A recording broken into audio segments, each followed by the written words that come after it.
Bom dia, meu irmão, graça e paz, passando aqui para deixar mais um devocional nessa manhã, com a graça do Senhor.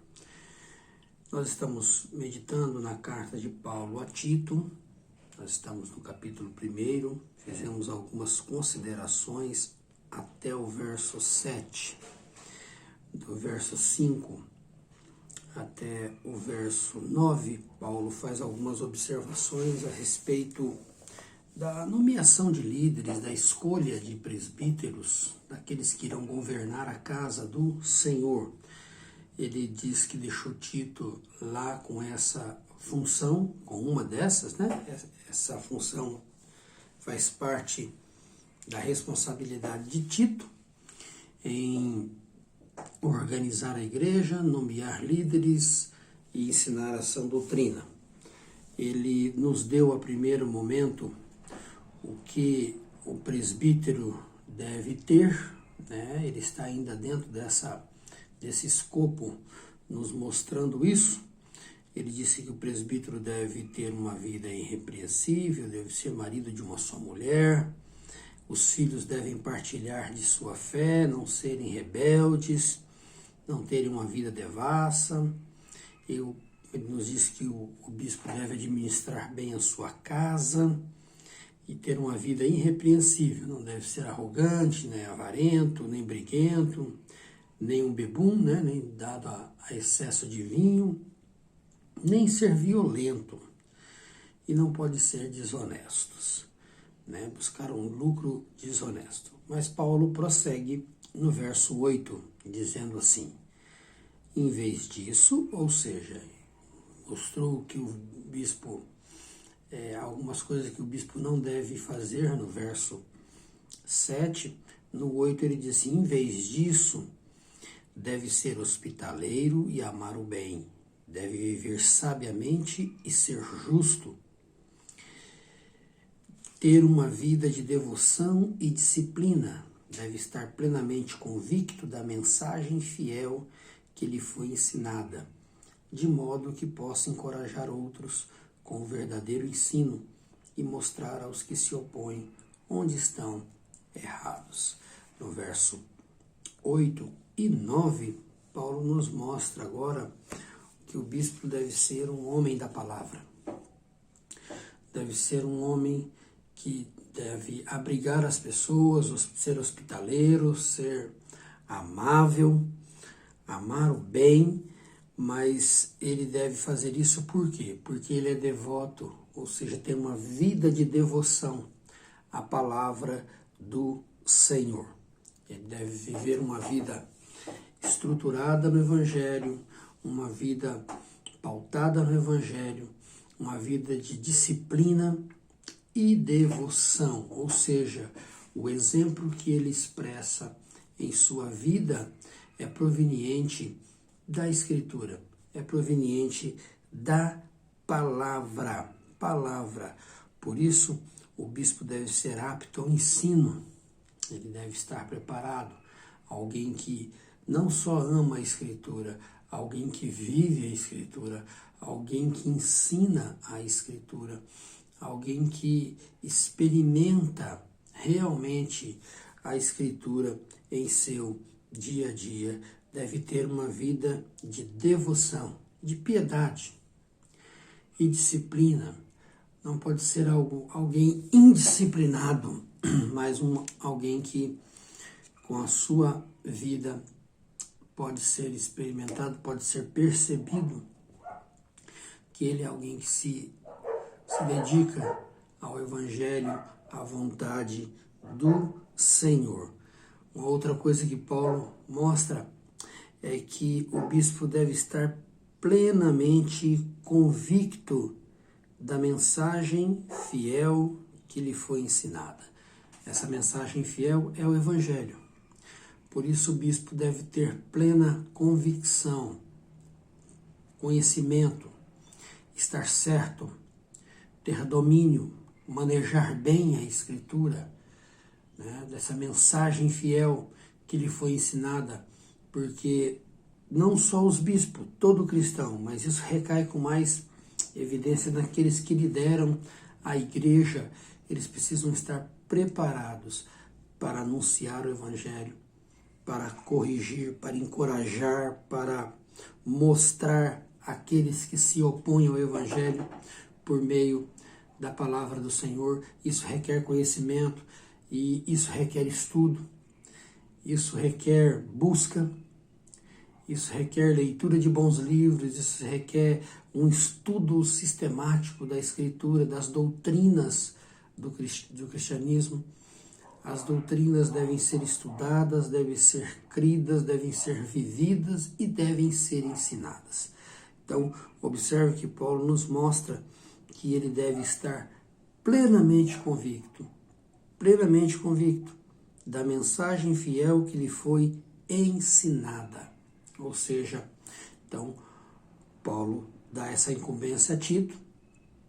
Tito vai ministrar a essa igreja, instruir essa igreja. Essa igreja já teve um contato com o Evangelho, ela está sendo organizada agora, estruturada, com lideranças e Tito está lá com essa finalidade. Uma das finalidades dele é essa também. E ele precisa de homens que estejam plenamente certos. Porque, irmãos, isso é importante. Principalmente em nossos dias, onde há muitos outros evangelhos e muitos dos líderes se encontram perdidos, incertos, não têm plena convicção da doutrina, não têm plena convicção da mensagem fiel. Tem convicções de outras coisas, mas do Evangelho não. Então isso torna-se complicado, porque toda a igreja sofre. Quando o cabeça, quando o líder não tem plena convicção da mensagem do Evangelho, quando ele não compreende a inerrância, a infabilidade, a suficiência da Escritura, todo o rebanho sofre. Por isso a necessidade, e Paulo aqui enfatiza isso a Tito, que o líder tenha pleno conhecimento dessa mensagem fiel, do Evangelho, da palavra do Senhor. Da palavra do Senhor. É como você estar em um navio onde o capitão não tem plena certeza se sabe ou não pilotar aquele navio, ou qual a direção está seguindo, né? Está indo a esmo, está indo solto, você fica muito preocupado. Assim é aquele que não tem plena certeza dessa mensagem fiel. Ele começa a tomar caminhos dos quais não são confiáveis. Por isso, Paulo diz a Tito, esses homens devem ter plena convicção da mensagem fiel que lhes foi ensinada, do Evangelho que lhes foi transmitido. Paulo vai dizer isso também a Timóteo.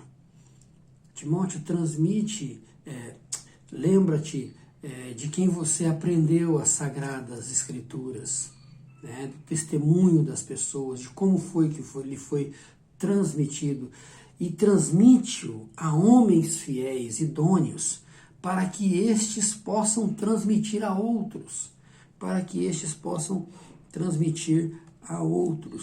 E ele nos mostra o propósito de termos essa convicção desse ensino, dessa mensagem, desta palavra, deste evangelho fiel. Ele diz assim, de modo que possa encorajar outros com o verdadeiro ensino e mostrar aos que se opõem onde estão errados. Então, observe que é uma dupla função, vamos dizer assim, em esses homens estarem plenamente convictos do evangelho, da palavra, da doutrina. Primeira, encorajamento. Nada pode nos encorajar mais e com mais eficácia do que a palavra de Deus, do que o verdadeiro ensino, do que esse evangelho poderoso.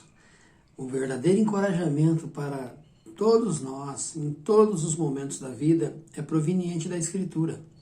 Ela nos encoraja de verdade. Ela nos encoraja com fidelidade. Ela nos encoraja com assertividade. A Escritura, a palavra de Deus, nos traz encorajamento. Encorajamento. E o encorajamento não é proveniente nosso. Ele mesmo diz: encorajar outros com o verdadeiro ensino. Se Paulo frisa aqui o verdadeiro ensino, é porque há um falso ensino. E quantos têm sido encorajados por falsas doutrinas, por falsos mestres, deixando o verdadeiro ensino, o verdadeiro evangelho e correndo atrás de coisas, de ensinos que estão longe da Escritura. Ele diz que o primeiro propósito é encorajar os outros com o verdadeiro ensino, e o segundo é mostrar aos que se opõem onde eles estão errados. Onde eles estão errados. Então veja que aqui Paulo fundamenta a nossa vida na palavra de Deus. Primeiro, ela nos encoraja. Segundo, ela é um referencial para nós. É uma bússola, né? É a palavra que vai nos mostrar no que estamos errando e vai nos guiar ao caminho certo. Vai nos guiar ao caminho certo. Ou como o salmista diz, vai nos guiar ao caminho da justiça. Ao caminho da justiça. Ó Senhor, sonda-me, vê se há em mim algum caminho mau e guia-me pelo caminho da justiça.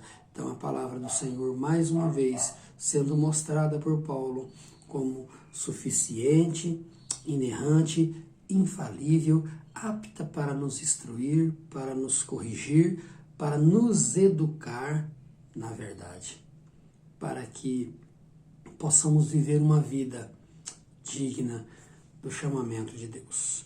Que Deus nos ajude, que Deus nos conceda a graça para que esta palavra seja aplicada em nossos corações. Deus abençoe a sua vida.